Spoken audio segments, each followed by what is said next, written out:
বারুইপুরে নাবালিকা খুনের ঘটনায় প্রধান অভিযুক্ত আনন্দ সর্দারকে গ্রেফতার করা হয়েছে। এই নিয়ে বারুইপুরে নাবালিকা খুনের ঘটনায় ধৃতের সংখ্যা বেড়ে হয়েছে ৩। পুলিশ সূত্রে খবর, ঘটনার প্রধান অভিযুক্ত আনন্দ সর্দারকে সোমবার বারুইপুর এলাকা থেকে গ্রেফতার করা হয়েছে। নাবালিকার দেহ উদ্ধারের পর থেকেই তাঁকে খুঁজছিল পুলিশ। বারুইপুরের ঘটনায় রাজ্য পুলিশ ৬ সদস্যের বিশেষ তদন্তকারী দল গঠন করেছে। তারা অভিযুক্তদের খুঁজে রবিবার রাতভর তল্লাশি চালায়। রবিবারই একজনকে গ্রেফতার করা হয়েছিল। সোমবার সকালে ধরা পড়েন আরও এক অভিযুক্ত। তারপর বেলার দিকে মূল অভিযুক্তকে গ্রেফতার করা হয়। এছাড়া কয়েকজনকে পুলিশ আটক করে জিজ্ঞাসাবাদ করছে। প্রাথমিকভাবে এই ঘটনায় ৩টি মামলা রুজু করেছিল পুলিশ। খুনের পাশাপাশি গণপিটুনিতে সন্দেহভাজনের মৃত্যু এবং পুলিশকে মারধরের পৃথক মামলা হয়। শুভেন্দু সোমবার জানিয়েছেন, মামলার সংখ্যা আরও বেড়েছে। রেললাইন অবরোধের ঘটনাতেও পৃথক মামলা করে তদন্ত শুরু করেছে পুলিশ।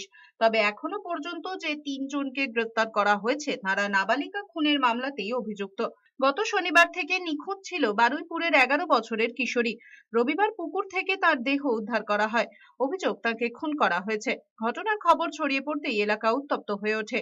এক সন্দেহভাজনকে গণধোলাই দেয় উত্তেজিত জনতা।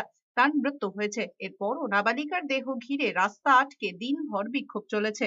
ট্রেন পরিষেবাও থমকে গিয়েছিল তার জেরে।